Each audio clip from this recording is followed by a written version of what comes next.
La Sociedad Española de Radiodifusión presenta... Ser... ¡Viva la radio! Podcast. Siempre.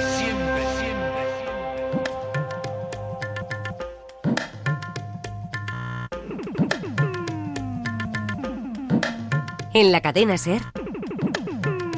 Punto de fuga. Con Pablo Morán. Hola a todos, bienvenidos a Punto de Fuga. Monsieur Hilbert Margol, Monsieur John Wardle, Monsieur Robert Perigo. Hace 80 años eran alrededor de 150.000. Hoy sobreviven 200 de ellos, 200 veteranos del desembarco de Normandía que esta semana han recibido el reconocimiento de Francia y del mundo entero, coincidiendo con el aniversario de la operación que comenzó la derrota de la Alemania nazi. Monsieur Richard Stewart, Monsieur John Kenyon. Au nom de la République française, nous vous faisons chevalier de la Légion d'honneur. Es probable que para muchos de ellos este haya sido su último aniversario, el último homenaje por conseguir la liberación de Europa. 80 años después, hay otras guerras, otras amenazas que encuentran su analogía en aquella gran operación. Conecta. Este mundo también importa. La guerra de Gaza, por ejemplo. Hoy vamos a contaros la historia de los gazatíes que consiguieron salir de la franja y ahora malviven en Egipto. Son alrededor de 100.000. Están pagando alquileres y cuando cruzan lo que consiguen es un permiso de 45 días que no les permite prácticamente nada. Es como una especie de permiso como si estuviesen ahí de turismo, ¿no? O sea, pueden alquilar, pero algo temporal, no pueden escolarizar a sus hijos, no pueden ir a hospitales públicos, no pueden hacer prácticamente nada más que sacar dinero de sus cuentas bancarias. Esta mujer, Gador Luker, trabaja con Movimiento por la Paz para intentar traer a España a 5 de esas familias que cumplen con los requisitos para concederles el asilo. Es un gesto directo que podría hacer España para librar la situación de estas familias. Vamos a hablar con ella, vamos a conocer la historia de estos gazatíes. Se pasará por aquí también nuestra compañera Fernanda Fernández, que acaba de volver de México, el país que por primera vez en su historia tendrá una mujer en la presidencia. Quiero agradecer las muestras de cariño y de felicitación que he recibido desde el día de ayer y en el transcurso del día de hoy. Esta mujer es Claudia Sheinbaum, pero más allá de la política y de este nombre, queremos saber con qué sensaciones se ha vuelto Fernanda, qué ha visto sobre el terreno y con qué ánimo afrontan los mexicanos esta nueva etapa. Además, nuestra compañera Isabel León nos va a llevar a Costa Rica, que se convierte poco a poco en otro punto caliente de las rutas migratorias en América Central hacia el norte. Y coincidiendo con la publicación de los datos de la pena de muerte en el mundo de Amnistía, que nos va a detallar Antonio Martín, os vamos a contar la historia de Rocky Myers. Es un hombre de origen afroamericano en el corredor de la muerte en Estados Unidos en contra del criterio de todos. It's a really sad tragedy of the way the law works in Alabama. Es una tragedia realmente muy triste porque hubo una recomendación del jurado de que sea una cadena perpetua y sin embargo el juez invalidó esa decisión del jurado y le dio una sentencia de muerte. Así funciona la pena de muerte en algunos casos en Estados Unidos. Hoy nos visitan en el estudio y de la mano de Amnistía 2 de las abogadas de Rocky para contarnos su historia. Todo esto y más desde ya. Bienvenidos. España va a intervenir en el procedimiento del Tribunal Internacional de Justicia iniciado por Sudáfrica ante la situación en Gaza. España ha dado un paso al frente para participar en el procedimiento abierto contra Israel por genocidio en Gaza. No es que el gobierno apoye la demanda de Sudáfrica ante el Tribunal Internacional de Justicia. Eso no lo dice explícitamente España, pero sí va a aportar el gobierno argumentos a este proceso sobre el que ese tribunal ya ha establecido una serie de medidas cautelares al apreciar indicios de genocidio. Unas medidas que evidentemente, y como estamos viendo a diario, pues no se están cumpliendo. Ese es el gran anuncio de esta semana. Pero hoy os queremos hablar de otras acciones concretas que podría tomar España para aliviar la situación de los palestinos, acciones directas. Y ahí entra la historia de nuestra primera invitada de hoy, que desde hace algún tiempo trabaja junto a Movimiento por la Paz para que España conceda el asilo a 5 familias palestinas, solo 5, al menos 5 de los miles de palestinos que han conseguido salir de Gaza y ahora malviven en Egipto. Hasta allí se fue para conocer la situación de todas estas personas, Gador Luque. Hola Gador, ¿cómo estás? Gracias por acompañarnos. Hola. Bueno, ¿cómo es que te embarcas en esto, Gador? Bueno, yo había ya del 2016, a principios del 2016, a principios del 2020, estuve trabajando en Palestina y en concreto en la Franja de Gaza. Entraba y salía en varias ocasiones como consultora externa de UNRWA y de Cooperación Italiana, y entonces tengo un vínculo muy fuerte porque ya no eran compañeros, no solo compañeros de trabajo, sino amigos y personas pues a las que tengo mucho aprecio, que de alguna forma quería, desde que toda esta situación ha comenzado, pues quería poder ayudar y poder reencontrar de alguna forma, ¿no? Claro, obviamente, Gador, después de haber estado allí, como nos cuentas, en Gaza, y de conocer a mucha gente local, ¿no?, a mucha población local, tú tienes que estar viviendo con una sensibilidad muy especial estos últimos meses de asedio a la franja. Sí, la verdad que sí, es muy duro. Es que cada día parece peor que el anterior y no me lo puedo creer. Cada día me levanto casi que no me lo puedo creer lo que está pasando. Y he perdido ya, obviamente, a amigos y a sus familias enteras, porque este es el tema. No solo es que sea la pérdida de una persona, es que son familias enteras que se están borrando del mapa. Y bueno, y el caso es que te vas hasta Egipto a conocer de primera mano la situación de, en fin, muchos palestinos que han conseguido salir, ¿no? ¿Y qué te encuentras? ¿Cómo están todas esas familias? Porque estamos hablando de alrededor de 100.000 personas, ¿puede ser? Sí, bueno, eso es a lo que apuntan los números de la mayor parte de gente que pudo cruzar el puerto de Rafah hacia Egipto y que se encuentra ahora mismo en Egipto. Yo en concreto, estas familias con las que me reúno son amigos míos, son ex compañeros de trabajo y familias, o parte de las familias, parte de lo que queda de esas familias. Y entonces, pues yo, en cuanto consiguieron cruzar, me compré un vuelo para poder reunirme con ellos, abrazarlos, ver cómo estaban y saber de qué forma podía ayudarlos, ¿no? ¿Y en qué condiciones están, Gador? Bueno, pues a mí me sorprendió mucho esto. Bueno, sorprendió es que directamente no disponía de ninguna información. Yo sabía que habían pagado sumas de dinero importantes para poder cruzar a través del puerto de Rafah, y esto aparece también anunciado a través de distintas redes sociales, que esto está sucediendo y la gente está haciendo fondos para poder pagar esas cantidades. Pero claro, el puerto ya se cerró el día 7. Bueno, pues estas familias consiguieron salir justo antes, y me encuentro que están viviendo en el único sitio donde se pueden permitir un alquiler, porque es donde ellos están pagando alquileres, y cuando cruzan lo que consiguen es un permiso de 45 días que no les permite prácticamente nada. Es como una especie de permiso, como si estuviesen ahí de turismo, ¿no? O sea, pueden alquilar, pero algo temporal, no pueden escolarizar a sus hijos, no pueden ir a hospitales públicos, no pueden hacer prácticamente nada más que sacar dinero de sus cuentas bancarias y gastarlo para cubrir sus necesidades, ¿no? Entonces, bueno, esto, claro, a mí me dejó planchada, ¿no?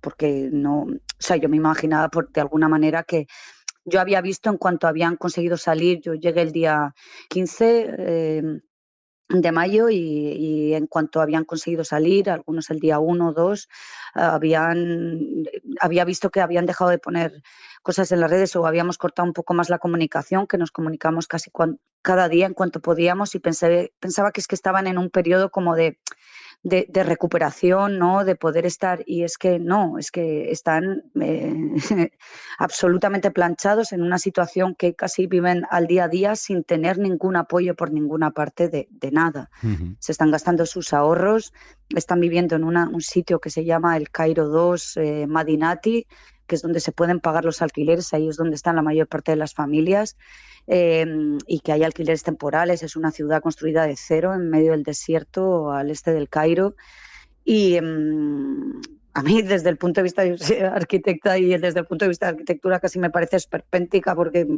está ahí en medio de la nada, pero el caso es que ellos, claro, no pueden hacer nada.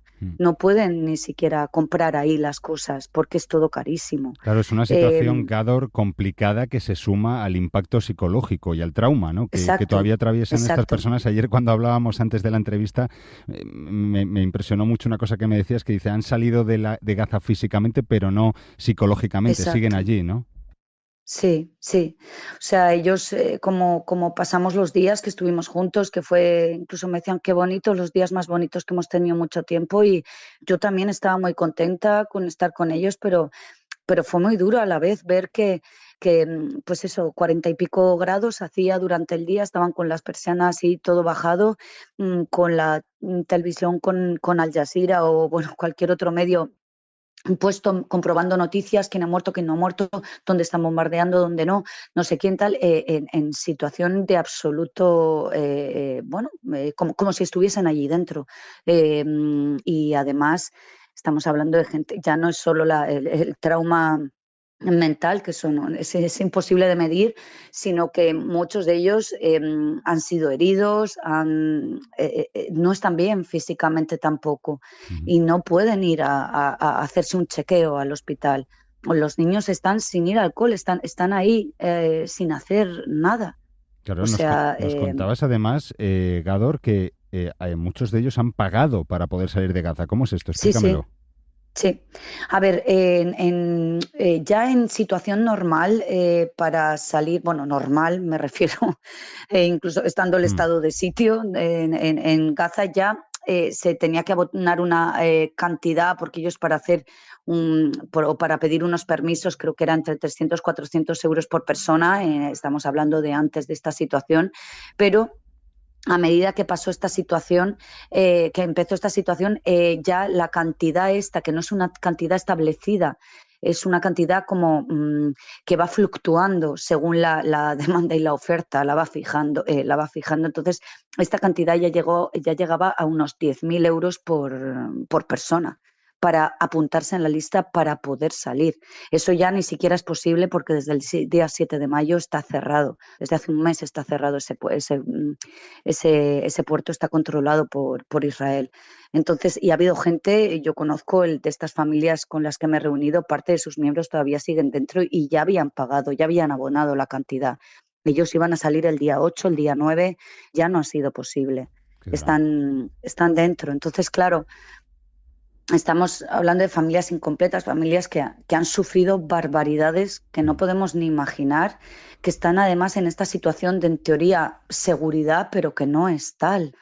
Y claro, esto es lo que me hace estar compartiendo esto también con el Movimiento por la Paz para intentar ver qué es lo que podemos hacer, ¿no? Exacto, estáis intentando traeros a España, que España conceda el asilo a 5 de esas familias. Estamos hablando de una veintena de personas. ¿Y cuál es el problema exactamente, Gador?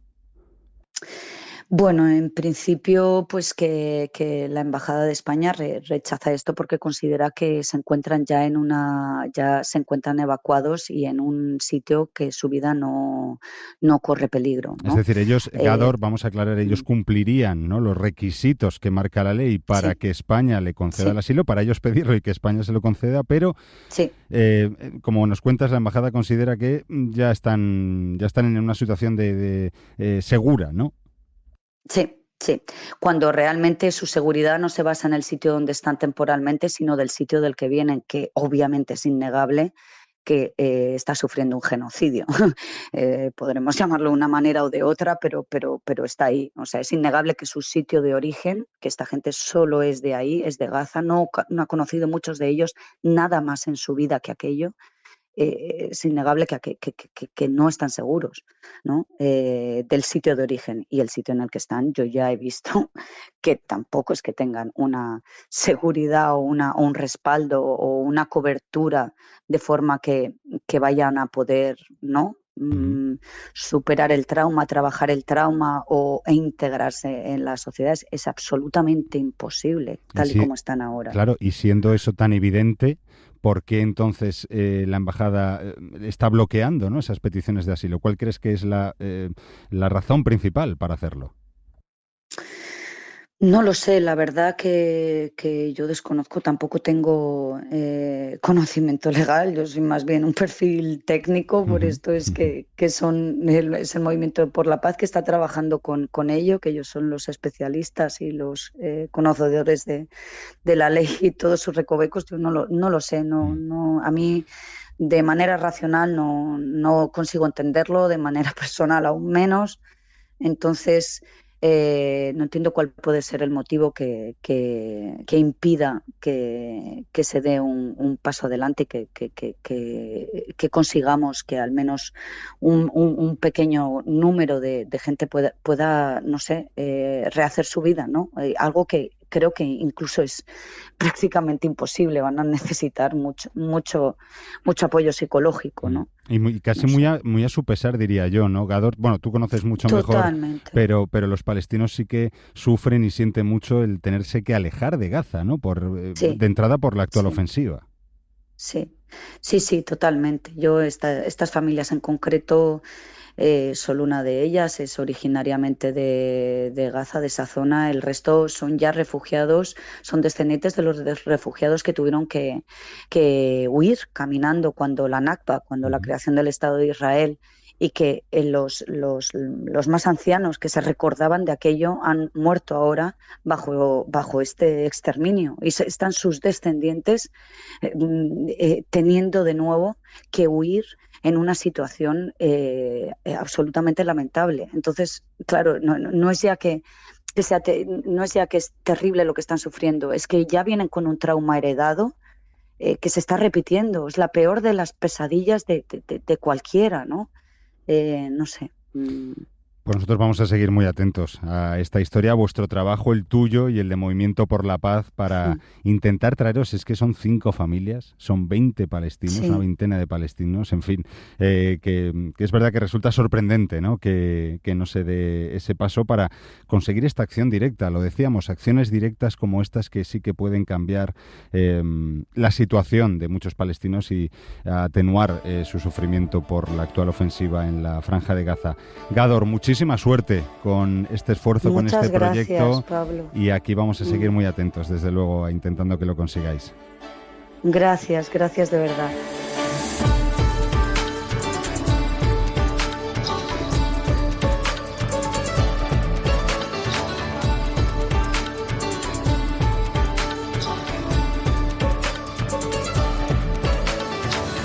Quiero decirles a todos que vamos a actuar con diálogo, con armonía y con mucha responsabilidad.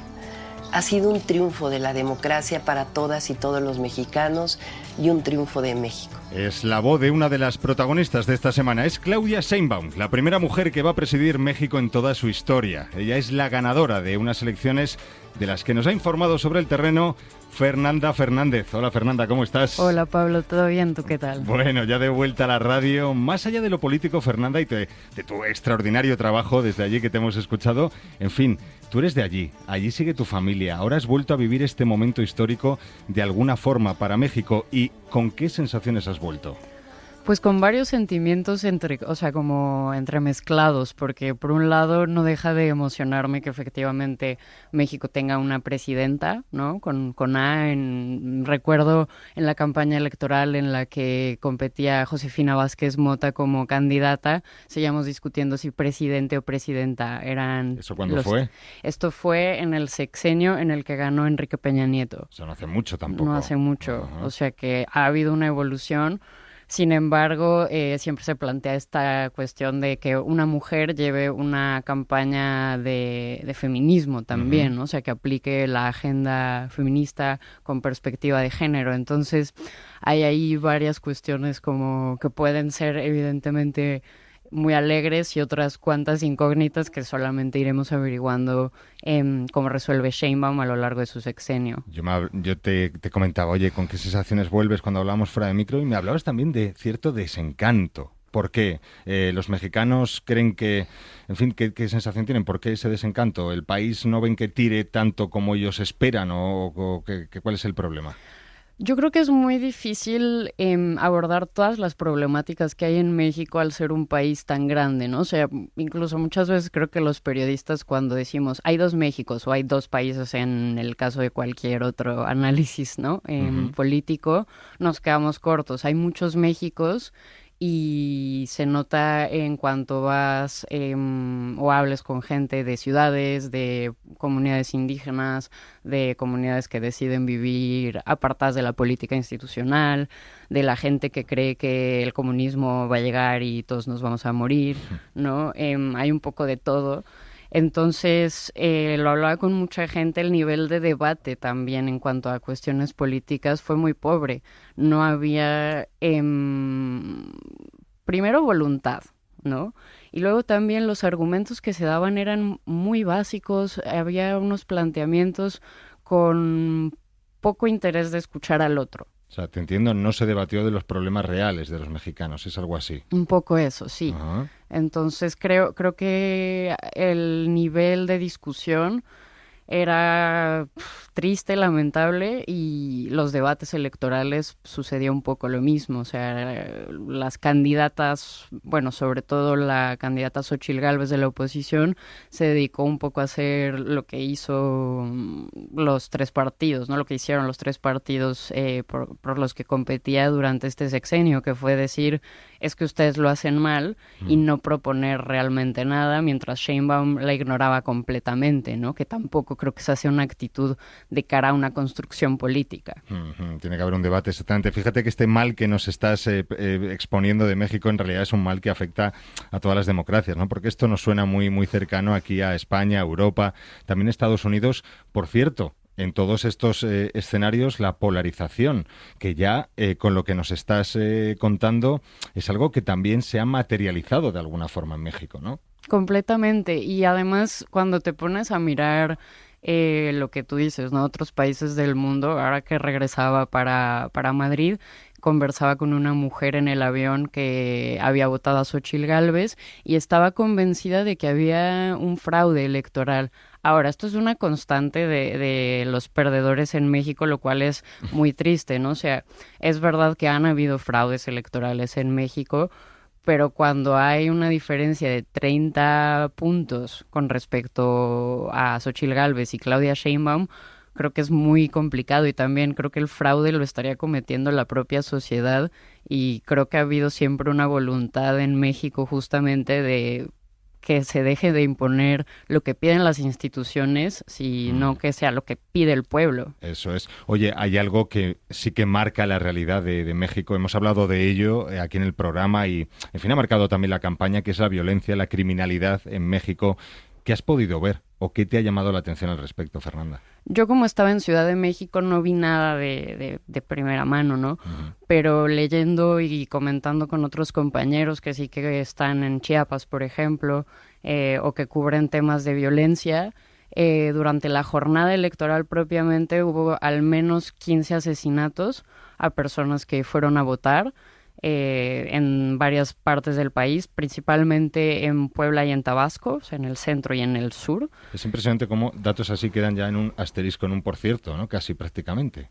Porque sí, es la realidad diaria. Es que yo te escuchaba también la semana pasada decir que a lo largo de la campaña habían asesinado a 30 candidatos, a una treintena de candidatos. Sí. Es brutal. Y esto además sin contar a los familiares o a las personas vinculadas no directamente con las campañas. Entonces, es verdad que la violencia atraviesa el país todo el tiempo, pero obviamente durante los periodos electorales toma esta otra forma y al final no deja de mermar las libertades y la democracia y la voluntad de decidir de las personas. No estás decidiendo por el candidato que tú quieres.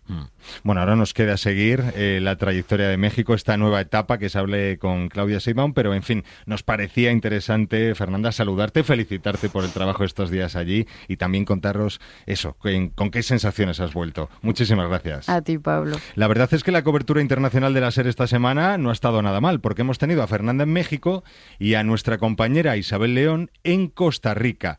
A horas de las elecciones europeas, siendo como es la migración uno de los asuntos que va a ser clave en la decisión de voto, hemos buscado la mirada en otra parte del mundo que precisamente ve a Europa como una frontera imposible, lo que está provocando que Centroamérica se haya convertido ya en el mayor corredor migratorio del mundo. A las caravanas de México o las dificultades en la frontera de Guatemala se suma ahora otro punto caliente en esa región, como es Paso Canoas, al sur de Costa Rica, en la frontera con Panamá.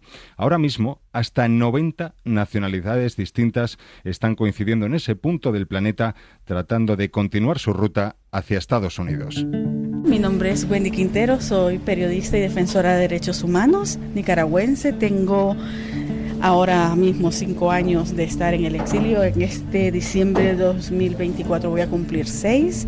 Y bueno, hace 5 años hacía comunicación para la incidencia y el desarrollo y defensoría de derechos humanos. Yader Valdivia, yo era de Matagalpa, una ciudad al norte de Nicaragua. Trabajaba en el Centro Nicaragüense de Derechos Humanos, CENID, y desde allá acompañábamos a víctimas de violaciones a derechos humanos en la parte legal. Les acompañábamos a poner sus denuncias en la policía, a poder, en el caso de las madres de personas asesinadas, a retirar los cadáveres de sus hijos que fueron asesinados en el contexto de las protestas. Wendy y Yader tuvieron que salir, se instalaron en la capital de Costa Rica, en San José, y ahí nació Nicaragua Nunca Más, organización que desde el exilio trabaja en la documentación, en la memoria histórica de la represión y en el acompañamiento de los nicaragüenses que fueron considerados opositores por pensar diferente. Él ha sido uno de el primer país, por decirlo así, ¿verdad? Porque la otra referencia que se tenía era Pinochet, que quitaba la nacionalidad. O sea, la nacionalidad es un derecho intrínseco del ser humano. Sin embargo, eso lo está haciendo ahora mismo Daniel Ortega. Entonces, son cosas que no se puede tapar el sol con un dedo, y por eso es que nosotros estamos empecinados en continuar este acompañamiento y en continuar denunciando. Alude Wendy a la patridia de muchos de sus compatriotas, el último movimiento de Ortega y por tanto su última denuncia. Ella, mientras tanto, recuerda... En mi casa, los abrazos de mi madre. Sí, definitivamente. Mucho, mucho, mucho. Le extraño. Y los abrazos de mis amigas también. Yader, ni siquiera eso. Vieras que tu pregunta es de la pregunta que menos yo he podido contestar en entrevista por este contexto que me ha tocado. Incluso esto significa negar a tu familia, negar quién es tu familia, y eso es parte del contexto represivo. De la mano de la ONG Alboan y del Servicio Jesuita al Migrante, nos encontramos en Costa Rica con otro desplazamiento forzoso que coincide en el tiempo y prácticamente en el espacio, el que recorre su país tratando en este caso de llegar a Estados Unidos. Mi nombre es Aira, de Colombia. ¿Cuántos años tienes? 32. Empecé hace 15 días a salir de mi ciudad, y recorrido a Medellín, de Medellín a Turbo, a Candí. Ahí empezamos ya el recorrido en la selva, fueron 4 días caminando. Yo me llamo Antonio, tengo 28 años, nacionalidad venezolana. Lice, 38, ecuatoriana. Ya hace un mes ya. Charlamos con Aira, con Antonio, con Lisette en Casa Esperanza, un punto de comida caliente, de descanso en una ruta que les lleva ya muchos kilómetros en situación de mucha vulnerabilidad. Lo hacemos al norte de Costa Rica, en Los Chiles. Estamos a 6 kilómetros de la frontera de Nicaragua. Porque la situación se está poniendo muy dura en Colombia también. Ya lo que uno trabaja no alcanza, ya la situación está difícil, mucho secuestro, mucha extorsión. Yo se prende porque hace 5 años mi mamá falleció y dejó una niña de 8 años que incluso es mi hermana, y lo que quedamos fueron puros hermanos, pues, y salí a dar la cara por ellos, salí adelante para darle un buen bienestar a ellos.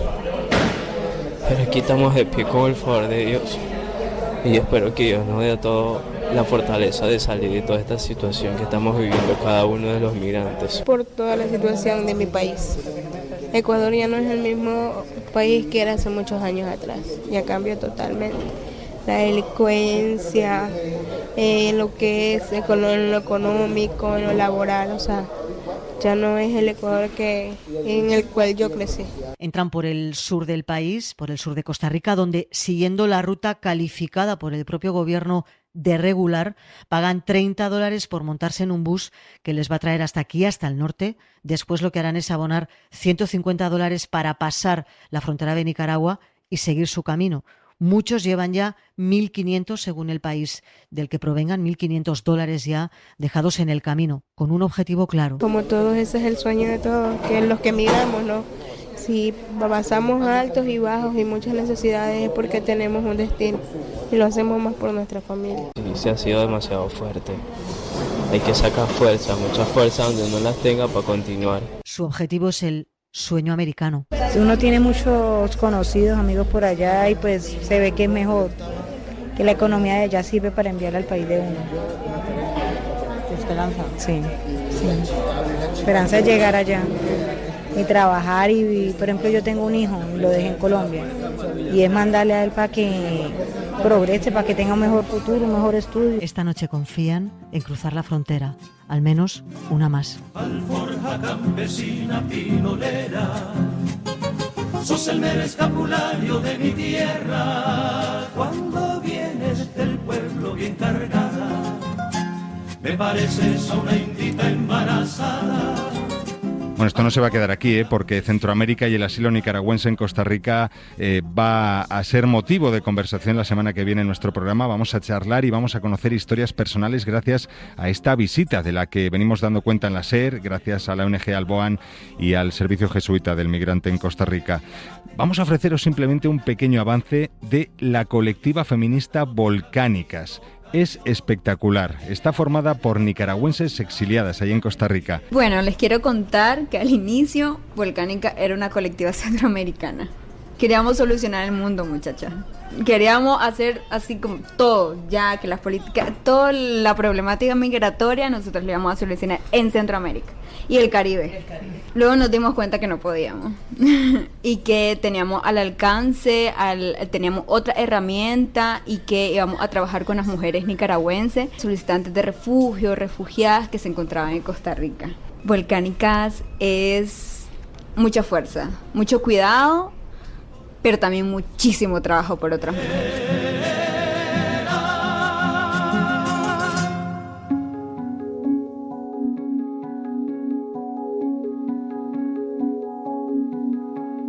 Amnistía Internacional ha confirmado la ejecución de 1.153 personas en 2023, la cifra más alta que esta organización registra desde el año 2015 y una cifra que puede ser mayor en realidad porque el país donde más se practica la pena de muerte, que es China, mantiene sus cifras en secreto. Tampoco se conocen los datos exactos de Corea del Norte o de Vietnam. Ana Gómez, responsable de medios de Amnistía Internacional España. Uno de los países que se lleva la peor parte es Irán, donde se han realizado el mayor número de ejecuciones desde 2015. Los avances han perdido fuerza en Estados Unidos debido al aumento del número de ejecuciones y China continúa con su secretismo ejecutando a miles de personas mientras amenaza a la población con que la delincuencia conllevará la pena de muerte. Irán y Arabia Saudí son los otros dos países donde más personas se han ejecutado. Estados Unidos, Somalia y Yemen, otros lugares en los que aumentaron estas ejecuciones llevadas a cabo con respecto al año anterior. En el caso de Estados Unidos, en la ONU preocupa el uso de métodos como la asfixia con nitrógeno. Hemos visto los protocolos y no nos parecen adecuados. No hemos visto los informes de cómo se ha llevado a cabo una ejecución con este método, así que me temo que no podemos llegar a una conclusión definitiva, pero esto sí es una advertencia que espero que se entienda perfectamente. Es una advertencia de que podría suponer tortura y, por tanto, una violación del derecho internacional de los derechos humanos y debe parar. También han aumentado las condenas a muerte en todo el mundo, 2.428 el año pasado. Al horror que suponen todas estas cifras hay que sumar detalles que esta organización denuncia de forma concreta. Las ejecuciones públicas en Afganistán y en Irán, por ejemplo. En este último país también la condena a menores de edad, a personas con discapacidad intelectual en Estados Unidos o en Japón, o las confesiones conseguidas mediante torturas en Arabia Saudí o en Egipto. Todavía hay 55 países en el mundo que mantienen la pena de muerte como sentencia para distintos tipos de delitos.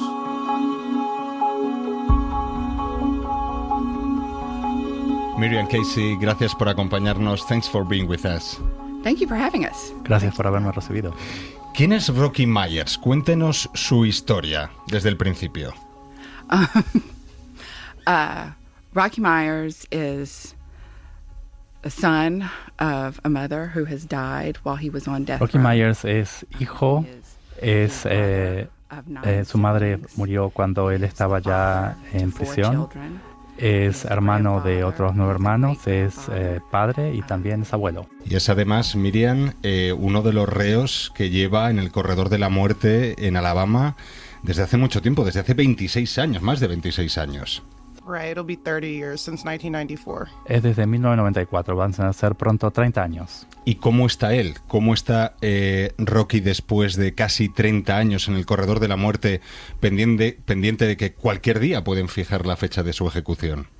I think that he's doing as well as somebody can be. Él está todo lo bien que se puede estar en una situación como esa, es una situación muy positiva y siempre tiene un muy buen espíritu. Casey, ¿qué ha pasado en este proceso? ¿Cómo es posible que un juez imponga una pena semejante, la pena de muerte, en contra del criterio del jurado y sin pruebas concluyentes en este caso, contra él, contra Rocky? It's a really sad tragedy of the way the law works in Alabama.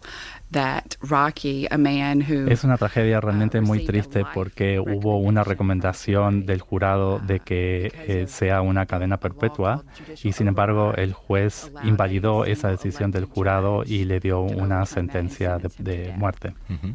¿Y sobre las pruebas? Porque tampoco había pruebas concluyentes.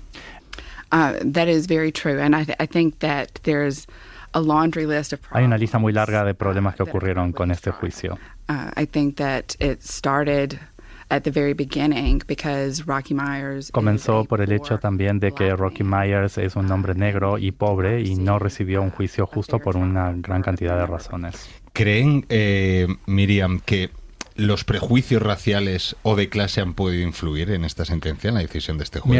Absolutely, I think that we see that in the lawyer that sí, absolutamente. Lo vemos en los abogados que lo representaron, que tenían vínculos con organizaciones supremacistas blancas. I think we see that in the language. Lo vemos también en las expresiones que se utilizaron cuando iban representando a Rocky. And I think that the fact that he had 11 white y el hecho de que hubo 11 jurados blancos en un pueblo tan pequeño tuvo sin duda mucho impacto en un caso como este. Miren, ¿cómo se encontraron a Rocky en el momento de que ustedes asumen el cargo, después de estas defensas que nos están diciendo? Un abogado con vínculos con grupos supremacistas blancos, él siendo negro.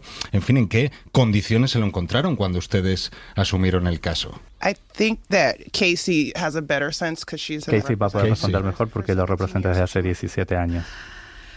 You know, Rocky struggles a lot with a lot of the things that happened. Rocky ha tenido muchos problemas desde el principio, desde este juicio, pero él se culpa a sí mismo por este problema. For not understanding the system. Por no entender el sistema. Y por no hacer que él mismo esté más involucrado en su representación. Which is, his own inability to completely recognize. Y es su imposibilidad de reconocer que su discapacidad tuvo un papel muy importante en su imposibilidad de interactuar. Eso no lo reconocía el anterior abogado, su discapacidad mental. ¿Cuál era el problema? Absolutely did not. Rocky tuvo 2 grupos de abogados antes de llegar a nuestra oficina. And the first attorney, y su primer abogado de primera instancia era precisamente el que estaba vinculado con los grupos supremacistas blancos. Bueno, lo último la última decisión que tiene que tomar Rocky en estos momentos, si es que le llega la fecha de la ejecución, es cómo muere. Es que es muy duro decir esto, ¿no? O con una inyección o con el sistema por asfixia con nitrógeno que se ha recuperado en algunos estados, como veo, al parecer en Alabama también. It is, and because of his earlier litigation, Rocky is set in a space por cómo se han dado las cosas hasta ahora, si Rocky llega al punto de una ejecución, va a ser por una hipoxia con nitrógeno. But if he ends up in a space where he challenges anything in regard to Pero si él llega efectivamente a ese estado, lo extraño del derecho de Estados Unidos es que él va a poder sugerir una forma alternativa de cómo morirse. Que es lo que estamos intentando evitar, contando su caso, obviamente, que se frene esa ejecución. Casey, ¿con qué llena el tiempo, Rocky, ese tiempo de espera en el corredor de la muerte? as Miriam mentioned, he is an incredibly positive person. He spends time with a church group. Él es una persona muy positiva, participa mucho de la iglesia, reza mucho, se comunica mucho con su familia, con sus amigos, escucha música. He is somebody who is locked down a large portion of the day, which means in his single cell. Y tiene una especie de trabajo donde le pasa unas bandejas con alimentos a otros reos que están ahí en la cárcel. A las dos se les ha iluminado la cara cuando les he preguntado por Rocky, cómo llena su tiempo, ¿no? Yo creo, Miriam, que tiene que ser una persona muy especial porque a las dos se les ha iluminado la cara cuando han hablado de él. Rocky is a very special person. I've said this before. Rocky es una persona muy especial y, como dije antes, cuando uno va a una prisión se encuentra con un lugar muy oscuro. But when he comes out to visit, pero cuando uno lo viene a visitar, él puede efectivamente iluminar la sala. Él representa también, Miriam, a muchos otros reos afroamericanos que están en una situación o igual o parecida, ¿no? Por el trato que reciben también policial y judicial en Estados Unidos, que también ha sido, en fin, motivo de crítica y de debate público allí en la nación norteamericana. Yes, I think him being a black man is a huge part of his case, as it is for the majority of people who are. Es un contexto importante a tener en cuenta en general en el sur de Estados Unidos, y el hecho de que él sea un hombre negro tiene un papel muy importante en todo lo que le está sucediendo. Y Casey, ya para finalizar, ¿ve hoy más cerca o más lejos el momento en el que Estados Unidos comienza a plantearse que la pena de muerte es incompatible con el respeto a los derechos humanos? I think it probably depends on what state you're in. Depende del estado en el que uno se encuentre, ¿no?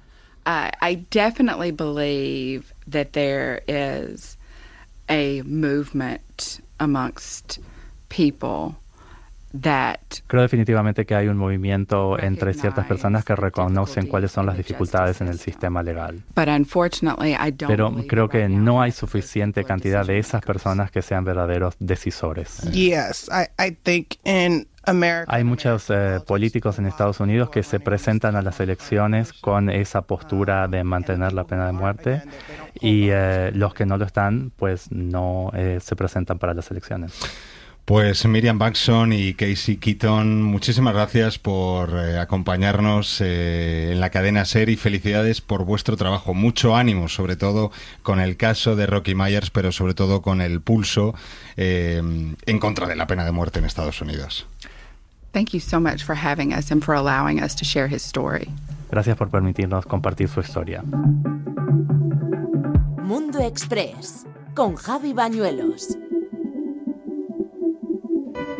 ¿Qué tal, Pablo? Hola a todos. Duele seguir conociendo semana tras semana datos terribles sobre las pésimas condiciones en las que malviven muchos niños en zonas en conflicto. Esta vez los datos figuran en el último informe de UNICEF, un informe en el que se alerta de que 1 de cada 4 niños en el mundo, sí, 1 de cada 4, vive situación de pobreza alimentaria muy grave. Todo debido a las desigualdades, a los conflictos y también a las crisis climáticas. El reparto asusta. De los 180 millones de niños que se encuentran en esa situación de pobreza alimentaria, el 65% se reparte entre solo 20 países. Cerca de 64 millones de niños están en Asia Meridional y otros 59 millones en África subsahariana, por ejemplo en Sudán.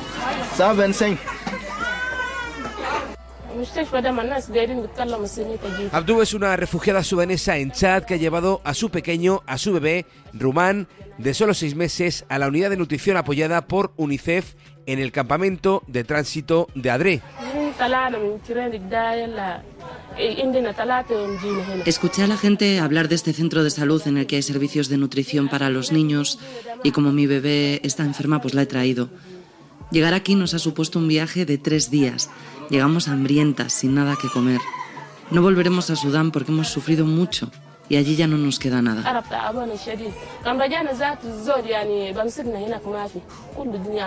Bueno, con este testimonio es difícil, muy difícil no entender que haya familias que se jueguen la vida día tras día huyendo de sus propios países. España, de hecho, sigue siendo uno de los países que más patera recibe en sus costas. Solo en lo que llevamos de año han llegado ya 12.000 migrantes más que el año pasado por estas fechas. Son datos oficiales del Ministerio del Interior que acreditan el drama que siguen sufriendo a diario miles y miles de personas obligadas a buscar un futuro mejor. Nicolás Castellano. Menos de 1.000 personas fueron rescatadas en mayo en las aguas españolas tratando de alcanzar nuestras costas. Es uno de los meses con menos llegadas en mucho tiempo, pero 2024 sigue constatando un incremento destacado. A 31 de mayo son 20.854 las personas que han sido localizadas en pateras y cayucos. Esto supone 12.000 más que a estas alturas del año pasado, según el balance sobre inmigración irregular del Ministerio del Interior. Canarias sigue siendo la zona con más actividad. De hecho, son cifras sin precedentes para los primeros 5 meses del año, con un total de 17.100 personas rescatadas.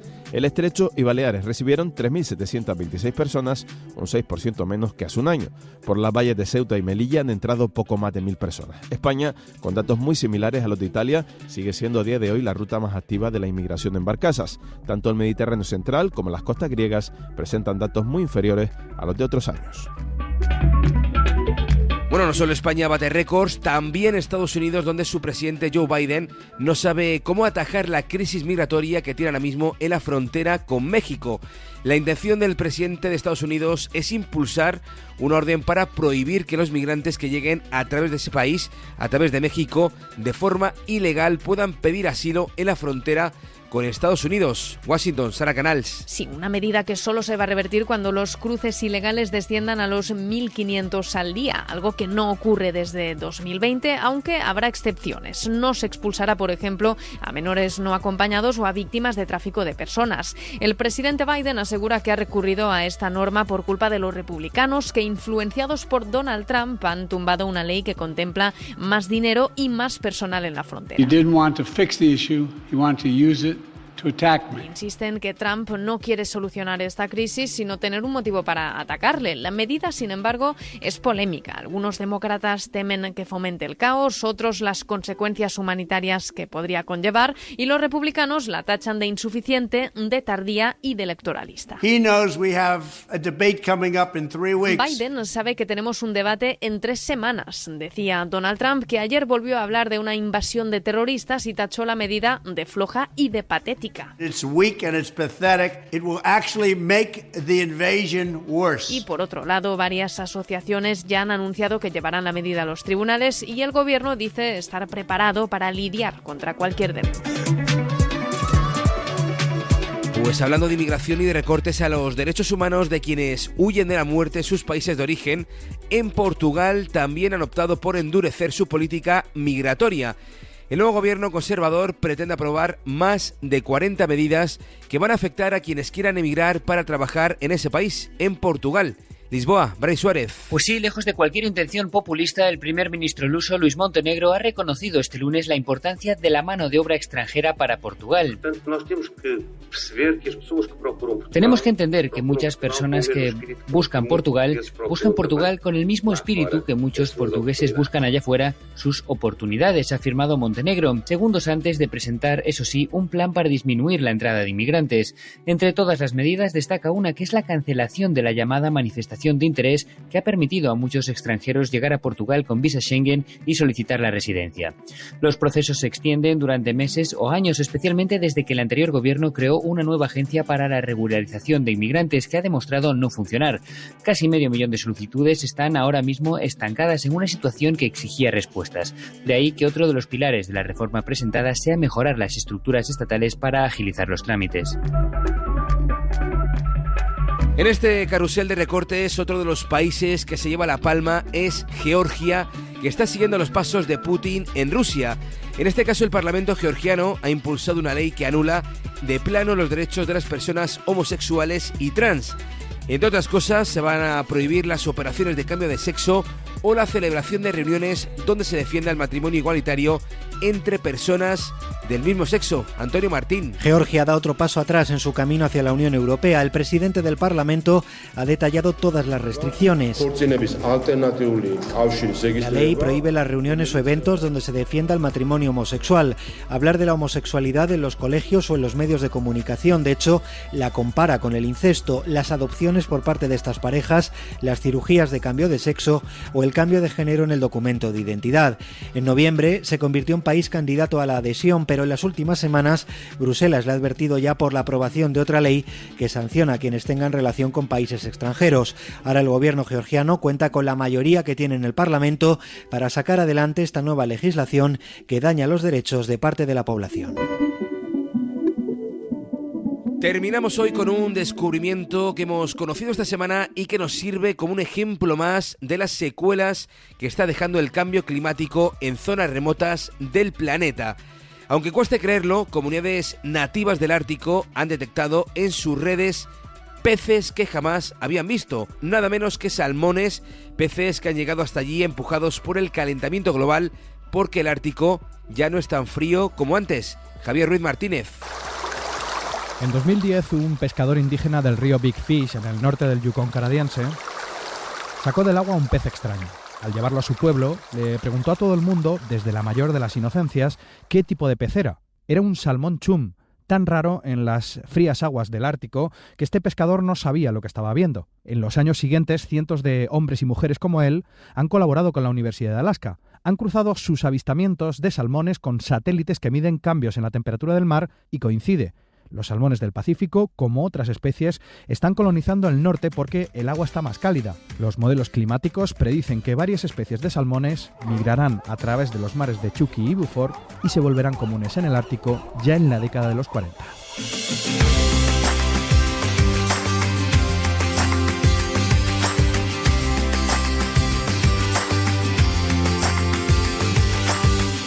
Nada más, esto ha sido todo por este sábado, aunque os seguimos acompañando como siempre en cadenaser.com, en Facebook, en Twitter, somos @puntodefuga y por supuesto en Ser Podcast, donde tenéis todos los capítulos de Punto de Fuga para escuchar y para compartir con quien queráis, porque sois parte fundamental de este mundo, que también importa. Hasta el sábado que viene, adiós.